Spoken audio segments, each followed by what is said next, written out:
everybody, welcome back to the Claremont Classic Garage. Today we're going to start doing some real work on this dually pickup. We're going to start under the hood.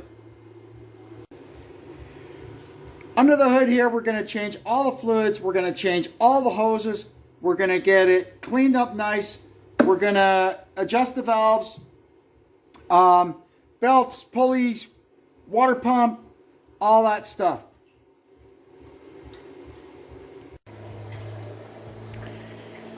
Moving along on this side, I've got the inner fender out, the battery tray out. Gives you a lot more room to get at the engine and stuff. Now we can get this turbo pipe out and unhook the exhaust, and we'll get the turbocharger and the manifold and everything out in one hunk and separate it on the bench. Probably I'll get the alternator out of the way too. I want to drag this thing outside. I just want to strip as much of it off as I can. Drag it outside, power wash it all, and just have everything clean so we can start from scratch and kind of know what we've got. The coolant is coming out right now. Once that's done, we'll get the radiator and everything out. I'm hoping I can unbolt the air conditioning condenser and get the intercooler out. I think it can, even if I have to take the bumper off. The bumper has to come off later anyway for another job.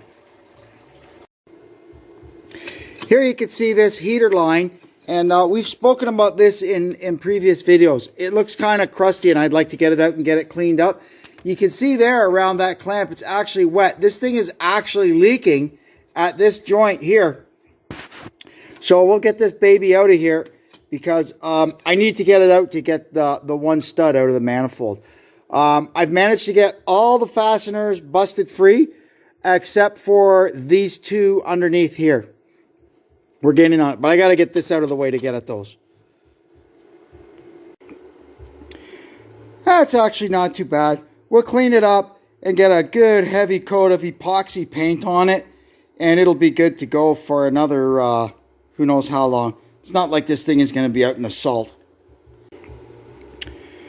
And here's why it was leaking. This clamp felt pretty crunchy when I took it off. It didn't seem like it was tight either. Well, that was a little bit of fun. We had a bit of a riot getting the bolts off those two rear ports. But anyway, we got it. So the manifold and the turbo and everything are out of the way. Now we're going to get the radiator and the intercooler out, and then we'll kind of work our way around up the other side of the engine. For the few more bolts that I took, I went ahead and I took off the bumper and I took out the headlights. That just gives me unfettered access to the front of this thing. If I wanted to, I could probably also take this piece out, but I don't really see any need to at the moment. Now we're going to go ahead and strip down the front of the engine.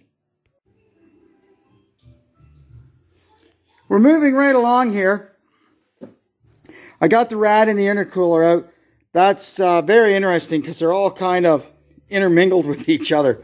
But anyway, that's good. They're out. We got the fan off. That was a bit of a party.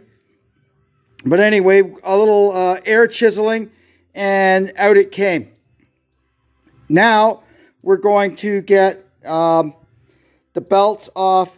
You can see here it looks like the front seal has been leaking. I have a timing cover gasket set. I'm not sure. I have to read the manual and see what's involved to get the pulley off. We'll figure it out.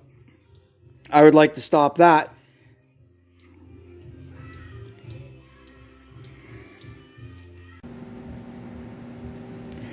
I've got the front of the engine stripped down now, and I'm slowly working my way around here. I got the hydraulic pump out of the road. Now I'm going to start with this stuff. I'm going to get the TIPM out of the road, and then the battery tray for this side, and then I'm going to get all this extra wiring that's for who knows what out of here. This little power center, this is something that's been added on, a little fuse box with a couple of relays. It may be for the lights. I'm not sure. We'll try and figure out what exactly that's hooked up to.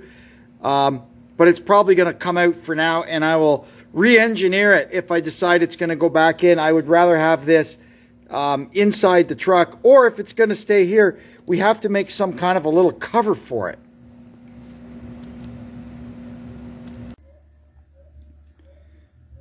That's as stripped down as it's going to get. I'm not going to open the fuel system at all. There's no need really to. I'll just take the cap off and change the filter once everything is clean. You do not want to contaminate these common rail fuel systems. That is just bad. What I'm doing now is I'm going around plugging up the engine. I've got to make a cap to fit there where the air inlet or the block or the grid heater goes. And I need to plug up the exhaust ports. This should work out pretty well. Tomorrow is supposed to be +5 Celsius. I don't know, that'll be in the low 40s. Good enough that I could get outside and do some power washing. So I'll probably be outside all day tomorrow. I've got this to clean. I want to get it up on ramps and do some cleaning underneath. It's a mess under there, and I've got some work to do following wires and air lines and stuff. It's just easier if it's clean. There's our pile of parts over there that we have to clean. And I want to get these, those inner fenders all cleaned up before I put them back on. So we'll have a solid day tomorrow outside cleaning and power washing. I'll probably have to run up to town in the morning and get some spray degreaser. We'll see how that all works out. Jolly good. We got everything on the engine plugged up. Everything's all tidied up. Got the shop and the bench cleaned up. Got the wheels back on. She's back on the floor. In the morning, we're going to drag it outside and get her cleaned up. And that big pile of parts, too. Oh, we got it out of the garage with the tow bar.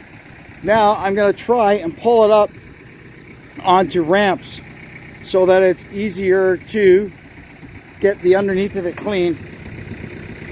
Let's see what happens, eh? My tripod here is a little sketchy.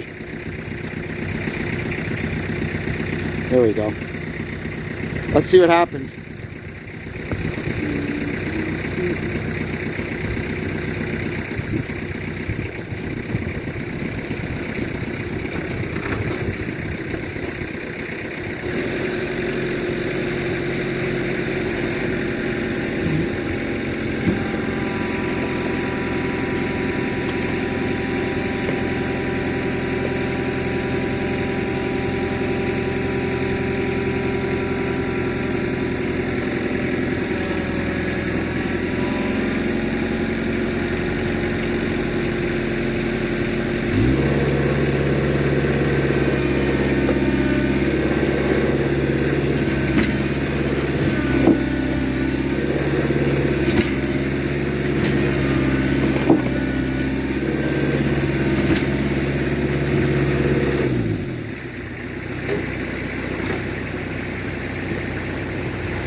It's not going to work because the tractor's in mud. I'm going to try and pull just the back of it up.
Got it. We'll just jack the front up and put it on stands.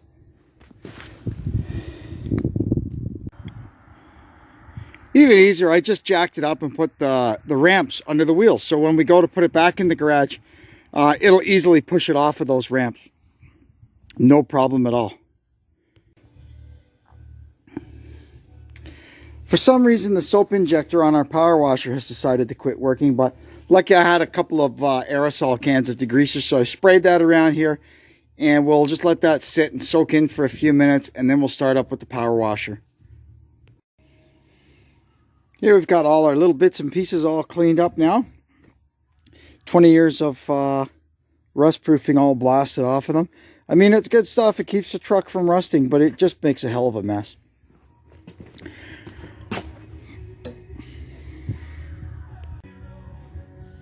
All that's left to do now is get our little pump out and inject some plumbing antifreeze into this thing so I can put it back in the shed for the winter.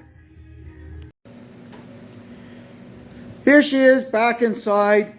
Got the front of it up on stands.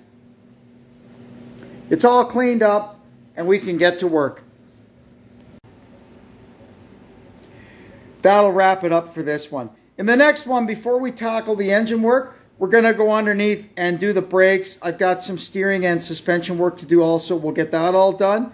And then the following video, we'll get working on the engine. And that'll probably be, I don't know, maybe get 2 or 3 videos out of that by the time we've got it all back together and running. Time will tell. Anyway, I want to thank you for tuning in and continuing to support our channel. Hope you'll come back and see what we're up to next time. And until then, this is Kevin checking out from the Claremont Classic Garage. So long for now.